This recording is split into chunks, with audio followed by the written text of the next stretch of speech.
buenas a todos, bienvenidos a una entrega más de esta serie que llamamos Programando Microcontroladores ABR con lenguaje C. El día de hoy vamos a hablar de lo que son los módulos timer de la placa Mega 328PB.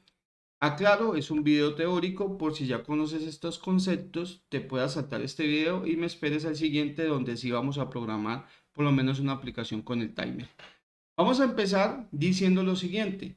Estos módulos temporizadores en la placa Mega 328PB, pues los hay de varios. Está el TC0, está el TC1, 3 y 4.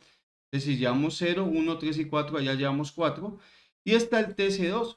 Entonces, realmente tenemos 5 módulos que son destinados a tener funciones de temporización. Esos módulos, por ejemplo, el TC0 es de 8 bits y el TC2 también es de 8 bits. Y los que son TC1, 2, 3 y 4, estos de acá son módulos de 16 bits. ¿Qué significa eso? Significa que tenemos dos módulos de 8 bits, que son el 0 y el 2, y los demás son todos de 16 bits. Para nosotros es importante saber el tamaño de los bits porque esto va de la mano con saber pues sus características y sus limitaciones al momento de operarlos.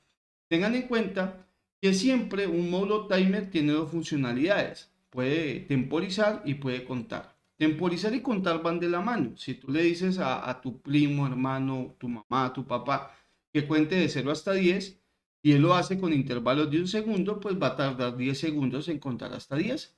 ¿Eso qué significa? Significa que contar es sinónimo de temporizar.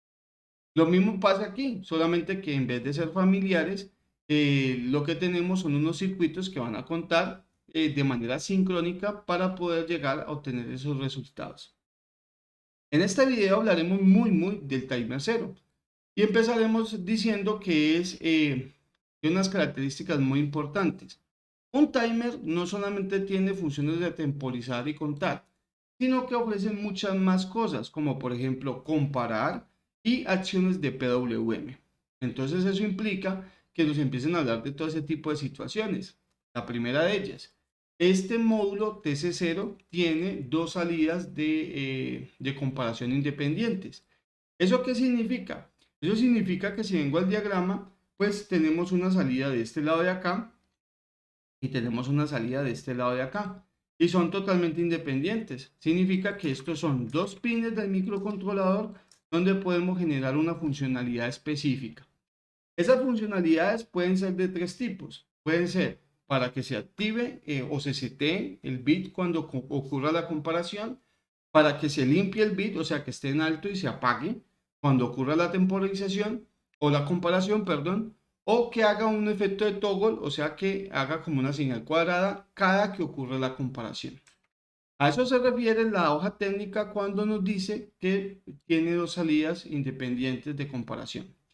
Cada salida independiente de comparación tiene su propio buffer, o sea, su propio registro. ¿Qué significa eso? Hay un único registro que se encarga de manipular esta salida y hay otro registro que se encarga de manipular esta salida a través de los conceptos de comparación que vamos a estar viendo a lo largo de esta serie. También nos dice que tiene un auto reload para lo que es cuando ocurre la comparación. Entonces lo que queremos hacer cuando ocurra comparación básicamente es que se vuelva a empezar el proceso para que el que está programando no lo tenga que hacer manualmente, pues ya tiene un circuito que se encarga de hacer ese proceso. Tiene algo que es una corrección de fase para lo que son acciones de PWM, o sea, pues un PWM muy interesante. Podemos tener un periodo variable para el PWM y podemos tener un generador o un circuito generador de frecuencias. Si bajamos el bloque, pues precisamente tenemos un circuito que nos genera una señal precisamente por las acciones de comparación. También tenemos tres, digamos, fuentes de interrupción independiente. Una que se llama T0B0, esta es de desbordamiento. O sea, cuando mi timer ya llegó a la cuenta máxima y vuelve y comienza, ahí ocurre un desbordamiento. Cuando ocurre una comparación por la salida A o cuando ocurre la comparación por la salida B. En esos tres casos, pues tenemos tres fuentes de interrupción interesantes de analizar. ¿Cómo funciona básicamente los elementos de este timer cero? Pues este timer 0, si lo revisamos acá, tiene, digamos, varias fuentes para funcionar. Básicamente, para él funcionar necesita una señal de reloj para que él vaya contando. Tengan en cuenta que la frecuencia es inversamente proporcional al tiempo y el tiempo a su vez inversamente proporcional a la frecuencia. ¿Qué significa? Que a mayor tiempo, menor frecuencia y a mayor frecuencia, menor tiempo. Eso es lo que tenemos que decir. La frecuencia, estos bits de acá son para conectarlos de forma externa. Entonces acá vamos a conectar una señal de reloj externa por si quiero que sea de forma externa, perdón. Y eso ocurre precisamente cuando quiero hacer funciones de contador más que de temporizador. Sin embargo, pues eso tiene muchas interpretaciones. Acá lo que se va a hacer es colocar señales cuadradas a determinada frecuencia, seleccionar el camino con este multiplexor que ustedes ven acá. Uno selecciona el camino para que estas señales sean las que están llegando acá. Tiene un detector de flancos para saber si lo hace por flancos de subida o por flancos de bajada. Es una cuestión de sincronización. El que importa es esta unidad de control lógico. Esto es lo importante del temporizador. ¿Por qué? Porque él me permite llevar las cuentas, o sea, para que este registro, que es aquí donde hace las cuentas, este es el registro donde voy a almacenar los datos, y es un registro de 8 bits precisamente. Eso significa que podemos tener valores que van desde el 0 hasta el 255 antes de que se desborde. Entonces nunca se va a salir de ese rango de valores. Entonces esas cuentas las va colocando acá, en este circuito que está contando. Podemos limpiar las cuentas, que significa que si está en 120 y le activo un clear, pues lo que hace es borrar eso y colocar un 0. Y la dirección implica cómo queremos que hagas esas cuentas. Que vaya de 0 a 255 o que vaya de 255 a 0. O sea, en otras palabras, esto es ascendente, ascendente y esto es descendente. Entonces, si lo queremos hacer de forma incremental o decremental. Y ese bit direction me permite hacer eso. Lo que vemos aquí son unas constantes que se llaman top y bottom, me indican cuándo está en el valor máximo, en este caso 255, y cuándo está en bottom, pues cuándo está en 0. Por eso tiene dos bloques acá de comparación para ese propósito. Cuando queremos hacer la señal de reloj, esta señal de reloj puede ingresar de forma externa o puede llegar a través de algo que se llama un preescalador. Esto simplemente es un divisor de la frecuencia. Dice, ¿de cuál frecuencia? Pues de la frecuencia de oscilación que usted esté trabajando en su placa. Si usted está trabajando en una frecuencia de 16 millones y de pronto es muy rápido, entonces usted lo que puede hacer es dividir esta frecuencia entre un número. Esos números normalmente serían 8, lo puede dividir entre 64, lo puede dividir entre 1024, creo que es. Bueno, tiene varias opciones, pero pues toca leer los registros porque no los tengo tan presentes. Eso significa que para que no cuente tan rápido, al dividirlo entre 8, pues nos va a dar 2 millones. Y eso significa que pues va a contar un poco más lento. Y recuerden el concepto. Si cuenta más lento, si la frecuencia es más lenta, pues el tiempo es mayor. O sea que me da más posibilidades de tiempo para obtener tiempos un poco más grandes. La cuestión de comparación que vemos acá, esta cuestión de comparación, funciona de la siguiente manera. Vamos a cambiar de hoja porque ya está muy saturada. Suponga que yo coloco acá una cuenta que empieza en 0 y es de forma incremental, o sea que va a ir incrementando. Y acá coloco un 120. Entonces él empieza a contar, a contar, a contar. Y cuando él llega a 120, mire que este bloque de comparación va a decir, acá hay 120, acá hay 120. La comparación está, o sea, dice, es exitosa. Le mando una señal a este circuito de acá. Este circuito genera lo necesario para que este de acá haga tres posibles opciones. Opción número 1, que esté en 0 y se coloque en 1. Eso se conoce como modo set. Opción número 2, que esté en 1 y pase a 0. Eso se conoce como modo clear. Opción número 3, que esté en 0, lo lleve a 1 o que si está en 1 lo lleve a 0. O sea que me genera ondas cuadradas. Esto se conoce como el modo toggle. Entonces yo puedo configurar, en este circuito puedo configurar tres posibles comportamientos. Que me lo setee, que me lo limpie o que me genere un toggle en la salida, básicamente. ¿Y cuándo va a ocurrir eso? Cada que la comparación ocurre. Lo mismo podemos hacer porque mire que acá hay un punto de bifurcación. Estos puntos de bifurcación significan que eso está llegando paralelamente. Esta cuenta también está llegando acá. Supongamos que esa cuenta que yo tengo acá es que este se dispare cada que llega, no sé, a 130. Entonces, cuando este de acá no sea 120, sino 130, va a mandar la señal a este circuito de acá y va a ocurrir también, pues, una de las tres posibles configuraciones que le podemos dar. No solamente eso, sino que nos ofrece la alternativa de generar interrupciones o unas IRQ, que son las solicitudes por interrupción, a través de la comparación, ya sea por B, ya sea por A, o incluso a través de algo que se llama la interrupción por desbordamiento. Significa desbordamiento, que cuando teníamos 255 aquí y volvió y contó, regresa a cero. Él regresa a cero, pero genera un desbordamiento acá. Y eso precisamente es lo que necesitamos detectar al momento de operar estos módulos de temporización.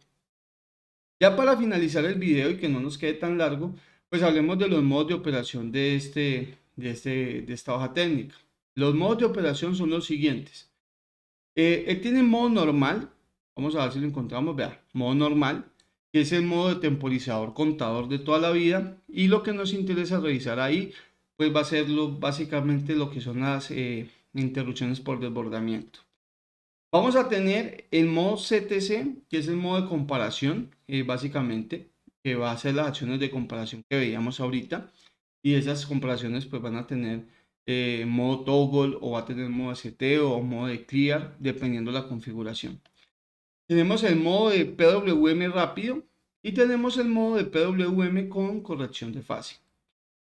Asociados a todas estas funcionalidades, como son tantas, vemos que el timer tiene que preocuparse por muchas opciones de configuración. Pues hay unos registros que aparecen aquí muy interesantes. Está el TCC R0A, que es el registro que nos permite configurar el modo de operación de timer 0. Entonces acá es para configurar las comparaciones, cómo las queremos funcionar, y acá es para configurar el modo de, digamos, del timer. Las configuraciones que podemos hacer es, perdón, los bits que podemos trabajar, que son estos comandos que están acá, estos comandos de acá, es si queremos funcionar en modo toggle, modo clear o modo set, o lo queremos deshabilitar, no lo queremos funcionar. Entonces mire que acá están las tres opciones que les mencionaba, o incluso deshabilitarlo, es totalmente opcional. Lo mismo sucede acá. Acá también se pueden, digamos, modo clear, modo set o modo toggle, y pues se puede deshabilitar o se puede desconectar. Y los bits menos significativos también ocurren precisamente para lo que son la forma de operación. Si la quiero en forma normal, vean, a ver si lo encuentro, estos son los GWGM, que son los modos, a ver dónde los encuentro, por acá estaría, baje, sería que más, es que los modos de comparación son muy grandes. Acá está el modo normal. Entonces, decir que los módulos, esto es como un resumen, los módulos WGM01 y 00, si están en 00, está en modo normal. Por lo que estos dos valores de acá, pues es en modo 0. Si nosotros tenemos modo 1, pues es el modo PWM con corrección de fase.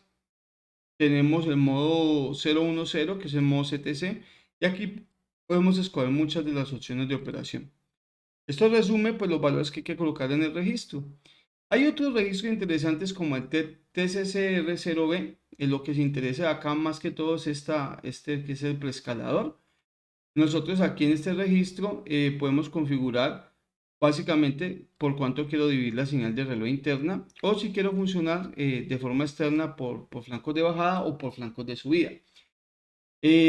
También podemos obtener algunas funcionalidades en este F00A y 0B, que pues hablaremos en su momento cuando hablemos de las formas de PWM, si las vamos a querer funcionar o no.